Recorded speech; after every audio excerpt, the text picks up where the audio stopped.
I always wanted to have kids, but we started trying, and it took a while, and then I got pregnant, and we were really excited, and then we lost that baby at 11 weeks in a miscarriage, and that was very heartbreaking. We ended up trying, I tried acupuncture, I ended up trying Clomid, a fertility drug, and I changed doctors, and I did eventually become pregnant.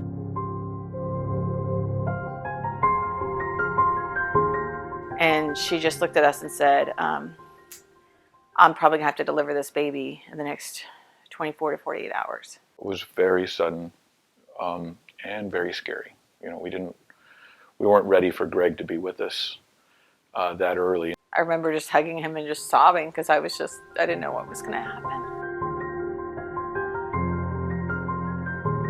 I said, is my life in danger? And the high-risk OB said yes, and my doctor said no at the same time. And then my doctor said, your life would be in danger if we don't proceed now. We went to the hospital because we thought she had indigestion. And next thing I know, she's being admitted, and 5 days later, we're parents. They brought him over so I could see him, and that was really nice. He was tiny, and he was crying, but he was, he was beautiful. He's so little, just incredibly little. 2 pounds and 13 ounces. They had to put the blood pressure cuff on me, and it just triggered every couple minutes. It just automatically went off. And then the alarm would go off because my blood pressure was too high. And they kept giving me more medicine to try to bring my blood pressure down so I didn't have a stroke. They put me back on magnesium to try and protect my brain. And I didn't know this was going to happen, so it was really scary. And, I just felt horrible because Greg was off without us. And I hadn't realized, that we would be separated so soon, and that was really hard. So every morning I got up and I drove to the hospital, and I stayed there all day with him.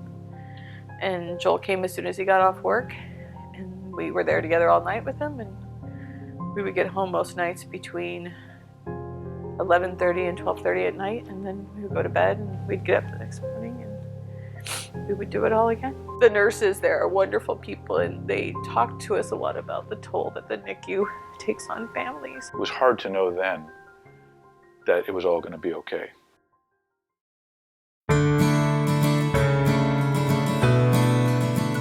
At that point, we were just like every other parent. We didn't know what we were doing, and we were tired, and it was just all the usual struggles. I was constantly worried because he's still breathing. I would wake up in the middle of the night just to check. I remember crying in the car on the way there, not like bawling, but I remember starting to tear up to be like, wow, this is like one of the first times I feel like a normal mom. I'm like going to a PEPS meeting with my baby. The first meeting, everyone shares their birth story. And I think I went either last or second to last. And I started to cry. When I first saw her, she just seemed like any normal mom with a new baby. But then she started talking, and that's when we found out that she had a hard delivery. I remember feeling a little bit embarrassed, and I looked around the room, and at least half the women were crying. And by then I had heard their birth stories, and so many of the things they said I related to, and I was like, wow, okay, maybe, I'm a little more normal with this whole thing than I thought I was. I was just scared of being looked at differently, and, would people accept us, and would we be kind of like this, sad mom and her preemie baby? She was always worried that she wasn't a good mom, and, I was like, don't say that, you're a great mom. We started a Facebook group right away, and people were constantly like on there saying, hey, anyone want to go to Green Lake? Or we're thinking about going over to Golden Gardens, anyone want to meet us? Or last night, I didn't get any sleep and I'm stressed out. And we all started really, I think, helping each other. She came away with like a real good network of friends. It helped me feel like a normal mom.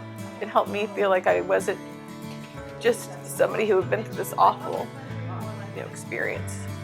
But I was the normal mom. Hi, Thomas. We had been so cooped up, taking care of them, and then to get out into a group of moms with their kids at the same age, it was just a chance to jump into parenting with a lot of support around you.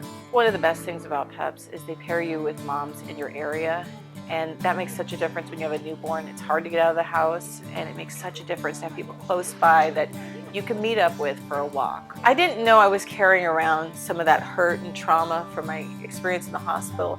So for me, I think PEPS was really a healing process, and it brought me from that painful place to feeling like a normal mom. I was able to see he was just like those other kids too, and that we were going to get through this, and in many ways we were just like other people, and we had survived a difficult thing, that we were going to be okay.